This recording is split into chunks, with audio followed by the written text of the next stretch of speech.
My name is Bonnie Fang, and I'm here to talk to you about one of the most pressing issues our world faces today, the depletion of our ocean's fish. If we continue overfishing at the current rate, all of the species we fish will be extinct by 2048. That's in 35 years. 35 years ago, the Panama Canal Treaty was just accepted. Nuclear testing was just beginning in most countries. Barack Obama was only 16 years old. That's all happened in the past 35 years.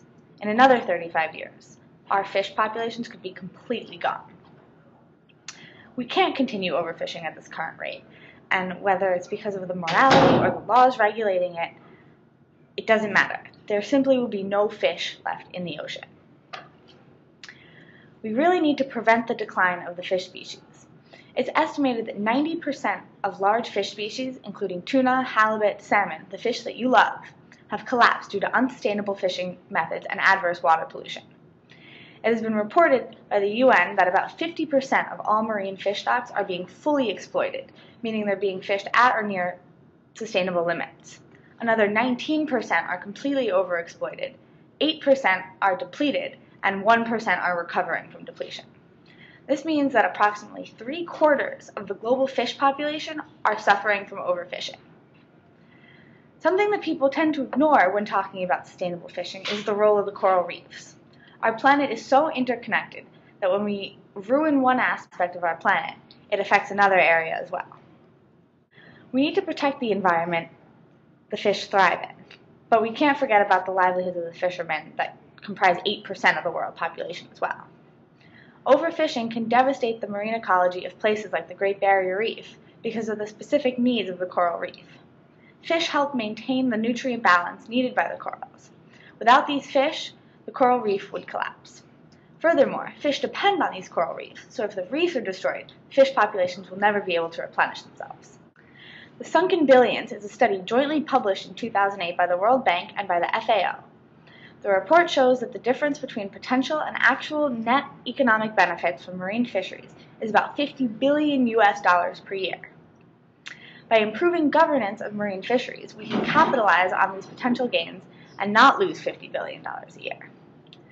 Additionally, instead of traditional unsustainable fishery practices, through comprehensive reform, this industry could become a basis for economic growth and the creation of alternative livelihoods in many countries.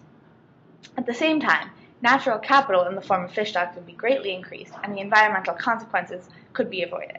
Marine protected areas, or regions that have been deemed high risk for humans to continue interacting with, are a very controversial topic. Their main purpose is in the interest of conserving the natural environment. Opponents of these protected areas argue that it harms the fishing culture and affects the livelihood of these fishermen. But in reality, it allows the fish populations to replenish, and in the surrounding areas the fish populations grow faster, which allows fishermen to have greater use of those areas. If we want to continue our lavish lifestyles, including all the spicy tuna your heart desires and all the wild Alaskan salmon your money can buy, we desperately need to find ways to preserve our marine environments and in turn the fishing industry. Many people seem to think that our first priority should be preserving the industry aspect, and the marine environment will fix itself from there. This argument is backwards. We need it the other way around. If we protect and preserve the fish species we have left, the marine environment will heal itself, and the fishing industry will have nothing to worry about. One initiative that's trying to achieve a balance in this regard is catch shares. Catch shares are a type of management system that dedicates either a share of fish or a specified fishing area to both communities of fishermen and individuals.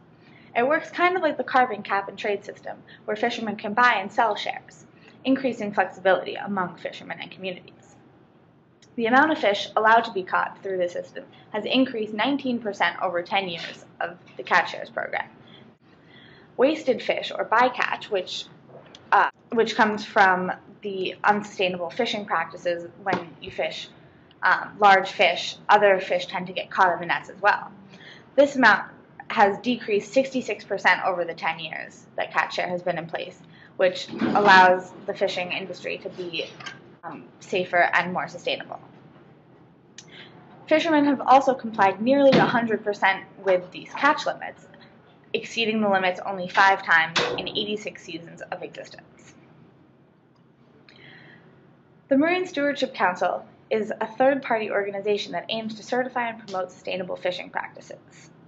This is another institute that has the best interest of the fish and the fishermen and the consumers at heart. They make sure that different products are certified to be sustainable and were caught in a sustainable way, so consumers know where their product is coming from. The Blue Ocean Institute creates the green, yellow, and red list for sustainable fish, or fish that are not endangered, are soon to become endangered, and fish that should be avoided at all costs. While these organizations are independent, they are both working towards the same goal.